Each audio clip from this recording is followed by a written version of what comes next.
Formation just blows me away.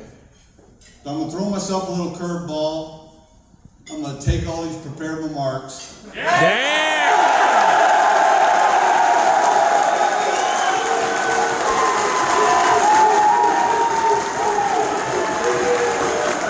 I'm just going to give it to you. So the first thing we got to say is who you with.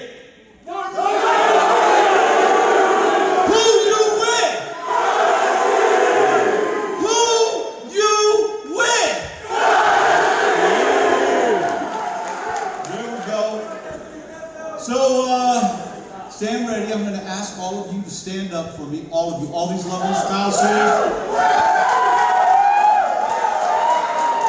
Everyone, if you could. I know I'm not supposed to ask you to stand up. But I want you to raise your right hands for me and repeat after me.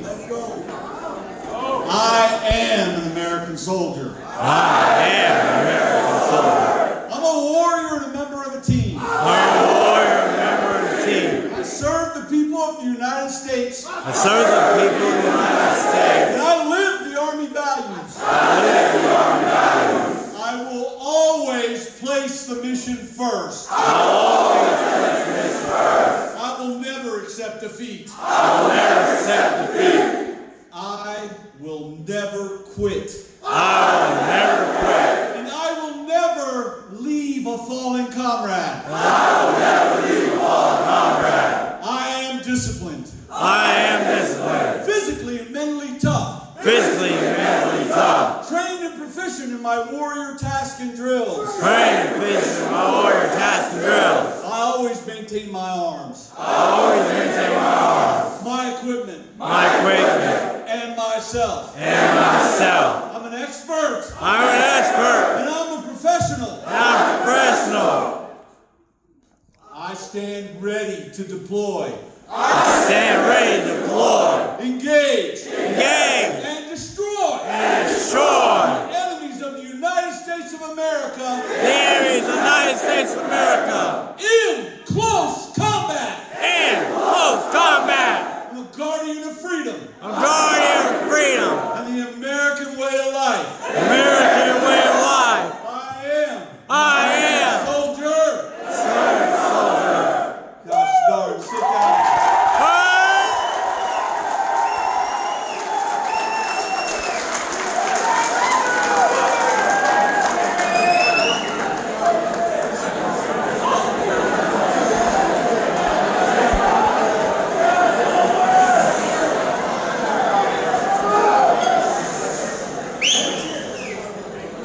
Now, it's certainly not my place to correct any of the lineage of 141 that was described here during this incredible Grand Bowl ceremony, which I have never witnessed such drama and effect in my life. And I apologize to you if I get a little verklempt, but this table right here takes on a whole nother significance. Specialist Larry Brown, Specialist Jacob Butler, Captain Mark Stubenhofer, Specialist Richardson, Sergeant David Heath. They're here, right here tonight. They represent the fallen during my command tenure. Those soldiers served under me. And it is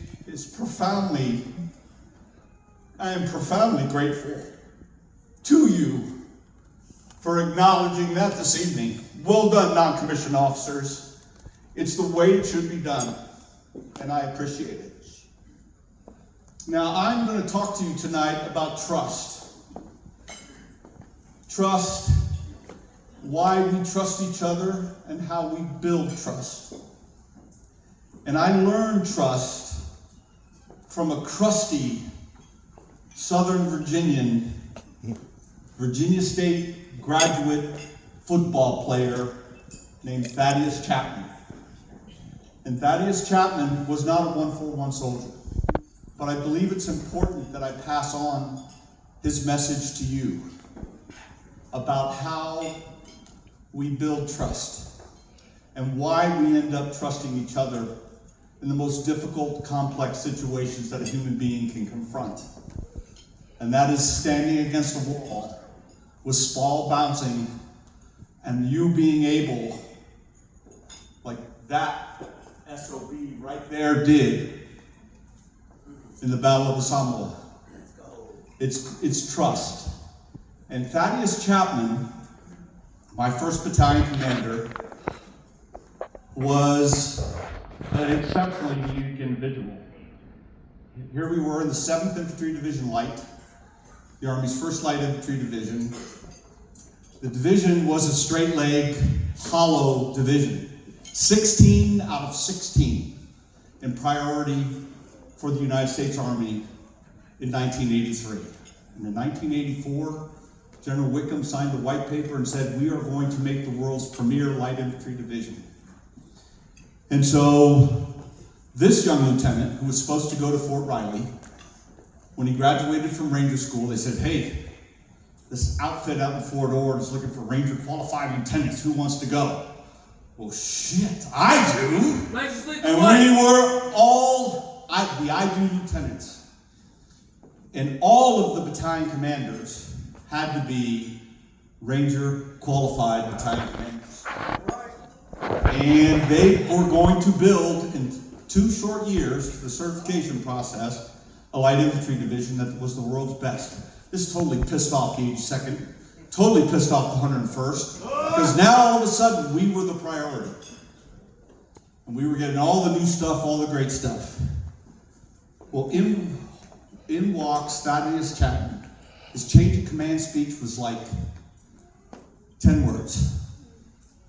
Thank you, General, for allowing me this opportunity. And I want to see all the battalion's officers and NCO leadership, E7 and above, in the battalion classroom. Now, this is 2nd of July. We're all thinking we're going on this wonderful 4-day weekend. And all of a sudden we got this guy who gets up here and goes, hey, see me in the damn classroom. And Thaddeus got us in there. We were literally, cars were packed. People were ready to go. This was a 4-day weekend. And Thaddeus got us in there, and he says, first of all, where are the damn weights in this gosh darn battalion? He couldn't find any. He said, this is going to change. And he looked across the room and he said, look, I don't know what I have. So what we're going to do right now is we're going to do 100% inventory and TI of all of our equipment. We are going to do 100%, and so, I was a young second lieutenant. I really didn't understand what that fully meant. But nobody leaves this battalion until I understand its status. There's one caveat. One caveat. Don't worry about them trucks in this straight leg, because we won't be riding around in them trucks. You don't have to 2404 those trucks, because we're light infantry. Thaddeus said to us, we're going to be the most trusted outfit in the 7th Infantry Division Light. And there's only 2 reasons why I'm commanding this battalion. He'd been passed over for battalion commanding 4 times. He said, I'm a United States Army Airborne Ranger, and I'm black. And there ain't that many of us. And look, men, this is going to be the most trusted outfit in the 7th Infantry Division. Now get out there and get to work. I will see the battalion commanders, I will see the company commanders, hopefully by 0300. We completed his TI at 5 o'clock in the morning. The company commanders briefed him at 7 o'clock in the morning, and at 10 o'clock, we were finally released for our 4-day weekend. That is Thaddeus Chapman. commander, platoon leader in the 1st IED in Vietnam, and 2 tours in the A Shah Valley with the 101st. This was a warrior. And as we were progressing through our training with him, he gave us 3 edicts on how you build trust. And he said the first thing, why somebody trusts you and why you trust somebody else, is that you're competent. You understand your core responsibilities. You know what you're supposed to do. And I don't care if you're the support platoon leader, a fire team leader, you have to understand your job. And you have to first be good, and I'm expecting you to be great. And when you're great, you need to learn your boss's responsibilities and be good at them, because combat is a very nasty, nasty thing. And you need to understand your boss's job. You have to be competent. The next thing he said is you have to be, why people trust you and why you trust other people is because you're confident under pressure. It's great to be good at what the hell you do. But if you can't do it when it counts, if you choke under pressure, it means 1, your training hasn't been hard enough. 2, you're scared. That can be overcome by going back to competence. You understand what I'm saying? It can go back to working on your competence, but you have to be confident. And the best example I can give of this is the story of, Chapman always used to say, take the shot. You have to be willing to take the shot. And I go back to, I used to tell my guys, go back to Steve Kerr and Michael Jordan in 1996. Anybody here old enough to remember that 4th game, that 4th...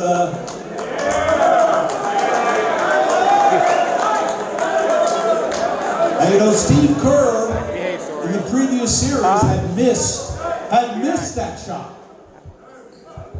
But in this particular game, to win Michael Jordan's 4th NBA title, his Bulls' 4th NBA title, in that huddle, he sizes up Kerr. And he says, if I'm not open, that guy's getting it because he's got it. I can see it in his eyes. That, and of course, we all know, Michael Jordan was covered. He dished the ball to Kerr, dumped it in there. There was nothing but net. That's what I'm talking about.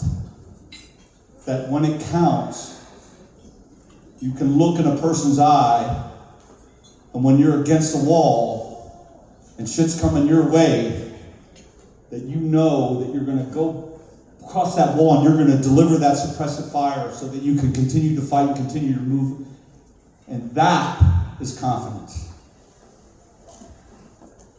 The last aspect of it, and for this crusty Southern Virginian badass, he said, you have to be connected.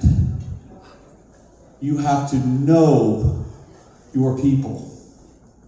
You have to love your people. You have to feel something for that human being, because you can be the biggest badass and you can be great under pressure, but when you're an asshole, and people will not trust you when it really counts. When I look across here at the people wearing the E6 rocker, the most important rank in the United States Army. Without a doubt, the most important rank in the United States Army.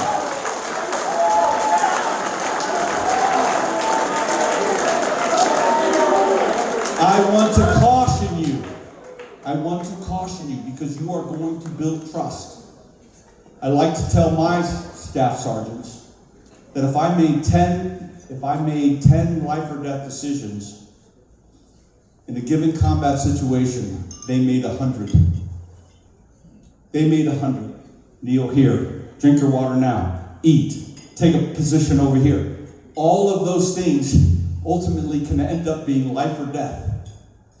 Those men, those women trust you. Do not violate that trust. Because what Chapman told us, we have a moral responsibility, a moral responsibility. Remember, we're asking men and women to do things their mothers taught them not to do. It's in their core to not hurt other human beings. In their core. And if you violate that trust, you are not connected. You understand what you're doing to that young soldier when you tell him, shoot. Am I making sense to you, team out there? Yeah. So, Chapman, you build trust. And I learned this at an exceptionally young age, and I was very fortunate to be around a battle-hardened, PTSD, weary warrior. I mean, he wore us out. He literally wore us out.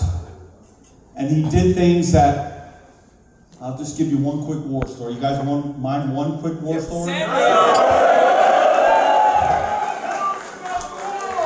So I was the S3 Air. I was a young lieutenant, and I thought, when Colonel Chapman said, George, I'm going to make you my S3 Air.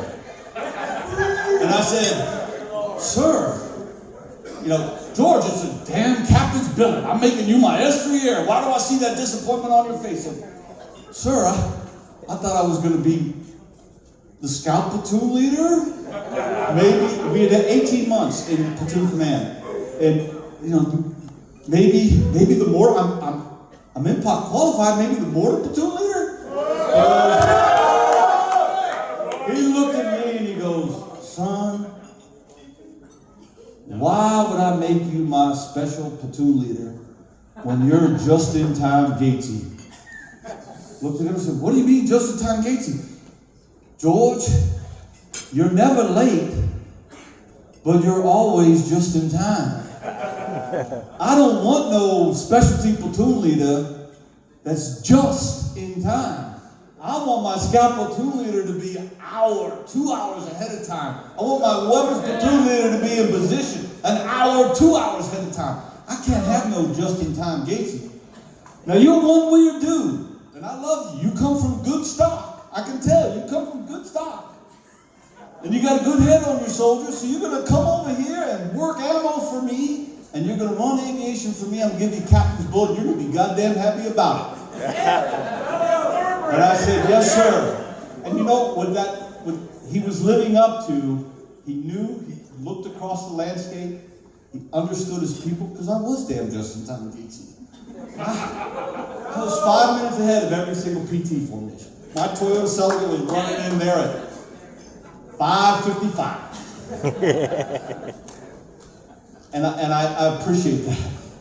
I learned so much from him, but there I was, back in the day, running a deliberate attack live fire. And Colonel Chapman had given me very specific instructions. We were going to do a 5-hour squad infiltration at night to a link-up point to do a deliberate attack. And this is what I want in a deliberate attack. I want Bangalore torpedoes. I want M60 positions. I want the squad to have incredible suppressive fire. I want them to blow up that wire, and I want them to attack through and seize that objective. So I go to Fort Hunter Liggett and I go up there and come back with how we were going to do this. And he said, son, this ain't going to cut it. First of all, nobody's going to do a deliberate attack from the tripod. We ain't going to, my soldiers, when they're in contact, they're going to work, and we ain't going to have no damn aiming stakes. We are going to attack, and we're light infantry, and we are expected to attack violently. And oh, by the way, we have to have overhead fire. Goddamn right. And I said to him, sir, you can only do, he says, George, I love you like a brother, but don't tell me what we're going to do. And he did things that if 400 Liggett live fire range control had showed up, would have been a nightmare. But what they instilled in me was we have to train and fight with our ammo the way we're going to fight. There ain't no freaking naming stakes. There ain't no, he did concede the one thing. He said, when we get the initial 60 in position and it's starting to put down fire, I will allow the second gunner to go to a tripod. That was the one damn concession. And I tried to summon all the moral courage I could. I said, son, this is just the way it's going to be. He personally briefed every single range. There were no range safety officers. There were no red little ammo. Remember when we used to take red around and say, this is live ammo? No, there was none of that. Because he knew from Vietnam, that's just not the way we were going to fight. So I learned a lot from him. And how am I doing, Sergeant Major? Am I 25? I think you're right on time. All right, brother, I'm going to keep going.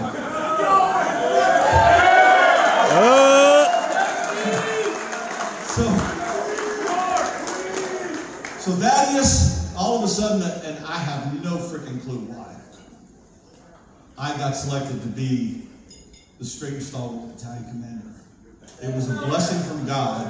I know that I had worked hard throughout my military career, but brothers, sisters, I had 5.5 years in recruiting. You with me? I went from being a light infantry badass and a company commander on the DMZ in Korea to 5.5 years in recruiting. And I was there, brother. We were damn good. But I was like, maybe I'll luck out and they'll make me a recruiting battalion commander. No, they made me 141 infantry commander post 9/11. Oh. Taking off with the war.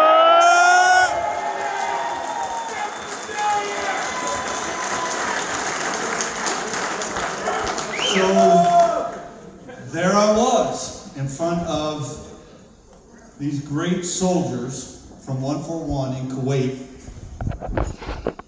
6 months of incredible training where we trained in, I'm not kidding you, 140 degree heat. Didn't stop us.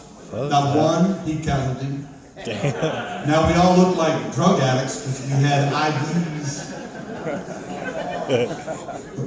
Combat lifesaver training was over the top. None of the soldiers would let me stick them. They were just like, no, don't let the colonel stick you. And then we came back to Fort Riley.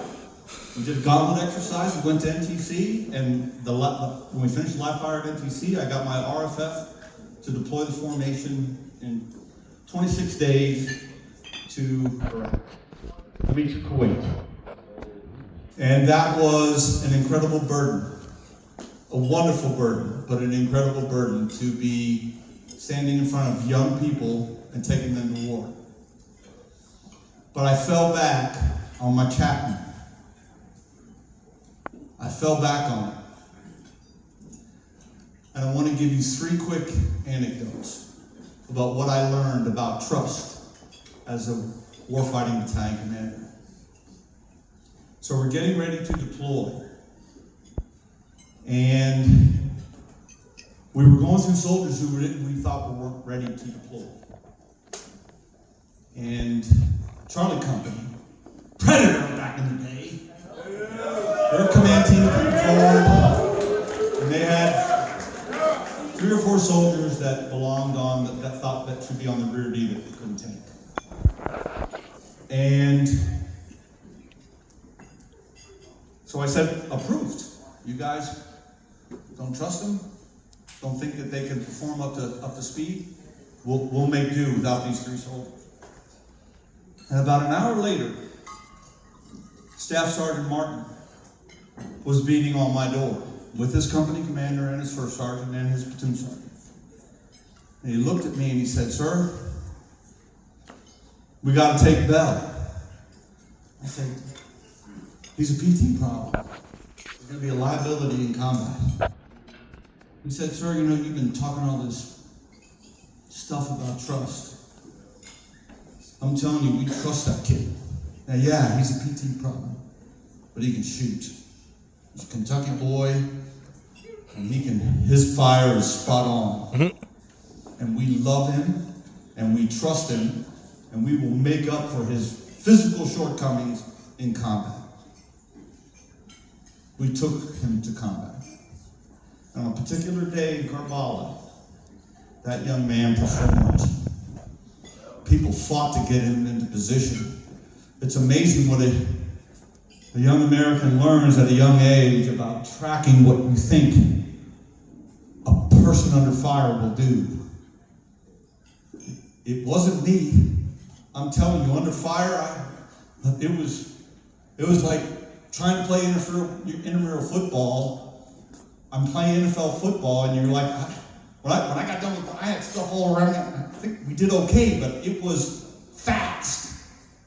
For Bell, it wasn't fast.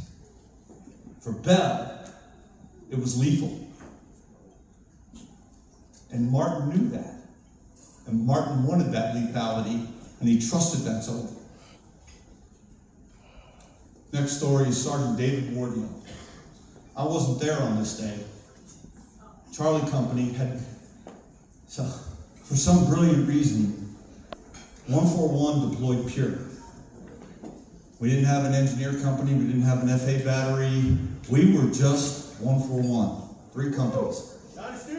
And in the middle of the fight, in Osama and Karbala, the decision was made, hey, maybe you ought to make Charlie 270 and 141, give 141 one tank company, and give 270th one infantry company.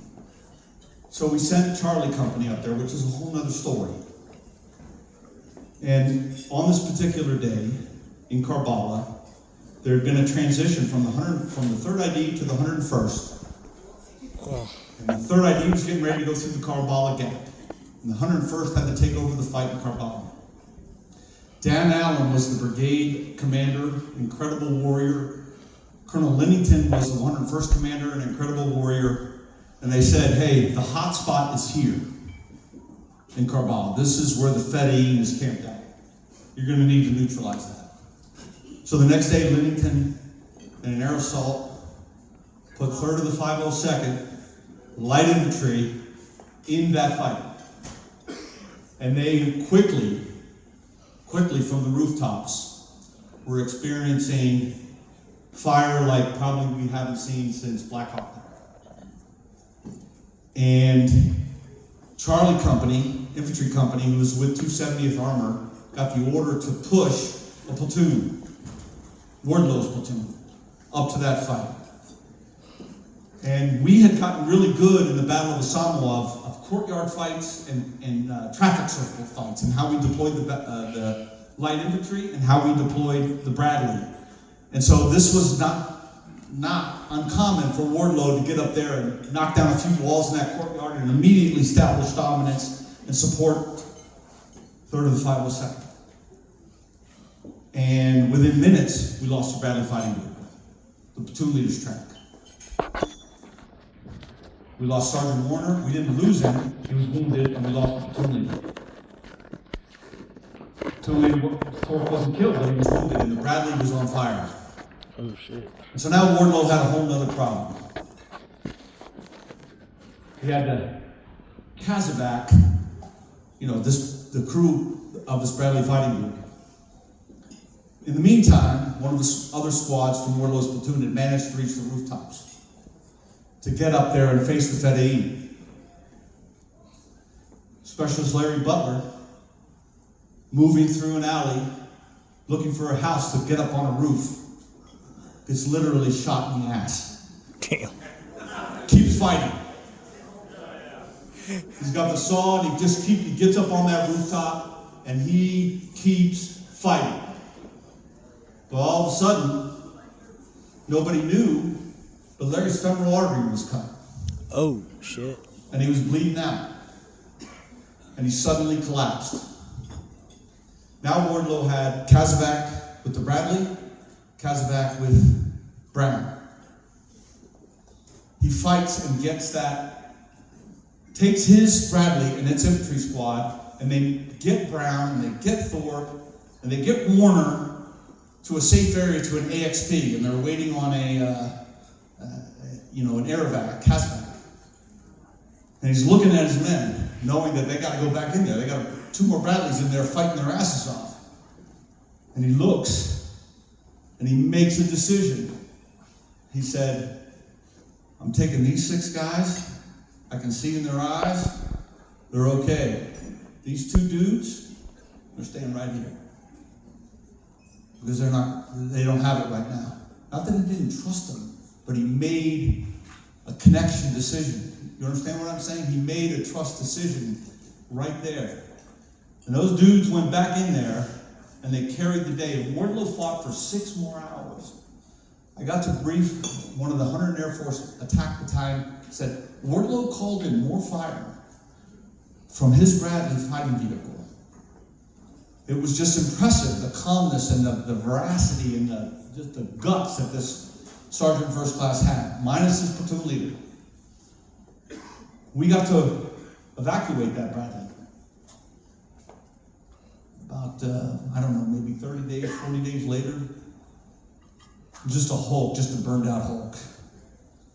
And when you walk the ground, Chad, when you walk that ground, the spall that was against that wall, and the 25 rounds beating into it, you saw the fight. You literally didn't need to be there. It brought, and Wardlow did that for 8 hours with the battalion commander of 3rd of the 502nd, and they carried the day. It's a tough day. They'll be written about someday, but that's trust. And my last anecdote about trust has to do with this badass over here. Let's go!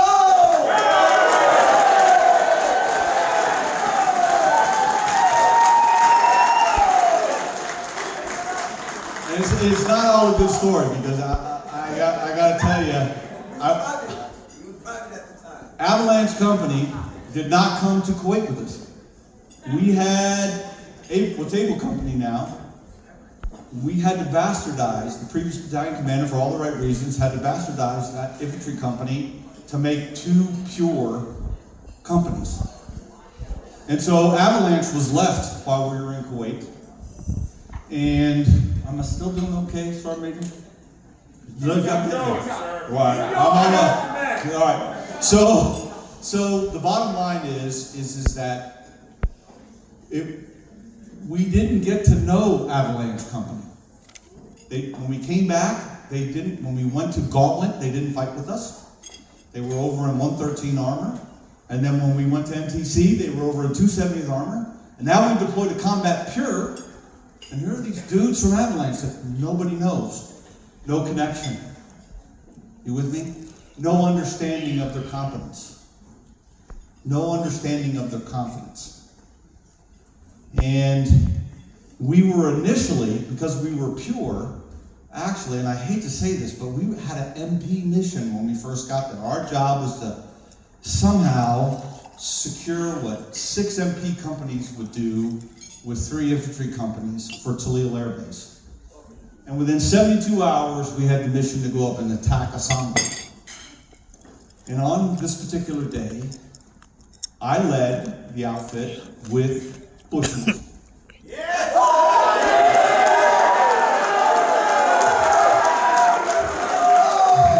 Bushmaster only had 2 platoons. We had to put a platoon up to protect V Corps. Talk, and so they had 2 platoons, but I knew these guys, and I knew they'd have no problem navigating. In stride, as we were making this 80-kilometer movement, in stride, the 82nd Battalion commander said, hey, I need Charlie Company over on the west side of the city, and I need a company to take the garbage dump from the 3rd ID. And so Bushmaster was exhausted. You can imagine 80-kilometer move. So I said, Avalanche, I took my most competent company and gave them to the west side, which was unknown. We had war game, not that side of the fight. But now, I couldn't put an exhausted formation into the garbage dump fight, so Avalanche had to go. And I was worried sick. And I'm there, I'm briefing Colonel Bray, the 82nd Battalion Brigade Commander, and talking about how we're going to deploy Charlie Company, and all of a sudden I hear over the battalion net, contact! 340. Doom, doom, doom, doom, doom. Avalanche knocked out 3 technical vehicles in 30 frickin' seconds. Oh! Now that's trust. That builds trust really frickin' quickly. And Russell and his boys, who we really didn't know, showed on that day, in that moment, that they had what it took.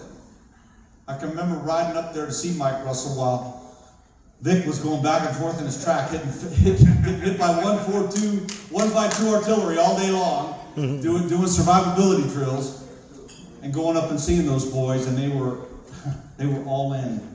And at that moment, I knew this.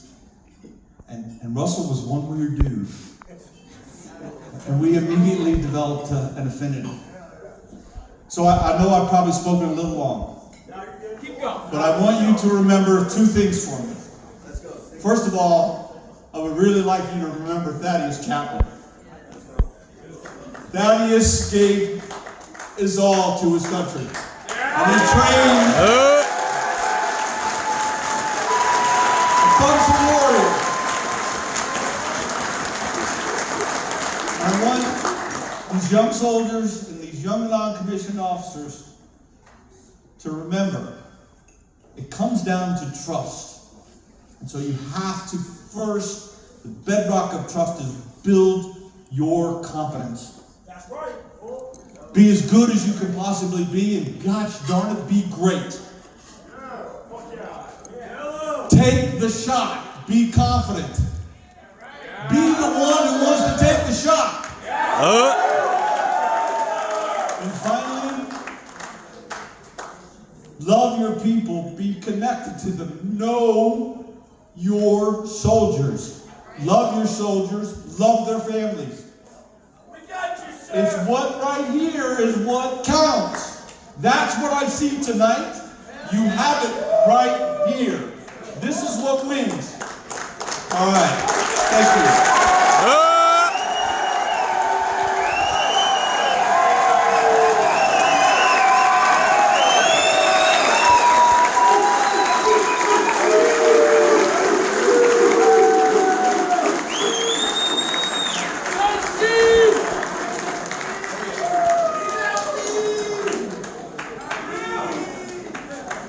All right, Dynasty, take your seats.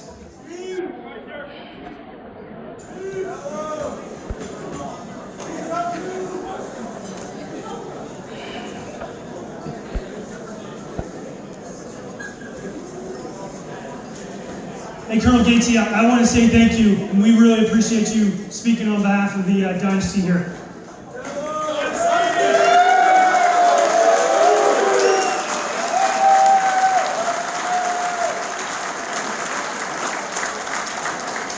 You've been phenomenal. We reached out to you in Korea, and we said, "Hey, who's this? How do you pronounce his name?" Who's this? But we reached out to you and we said, "Hey, we got to get somebody from the past and bring him forward and help us out and mentor us and mentor me and mentor Sergeant Major." And I was just getting into the seat and I was trying to figure it out. And I'm a pretty motivated dude. And you came up on the screen, and it was like tenfold motivated dude. Hey, I appreciate that about you, absolutely. Hey, give him another round of applause.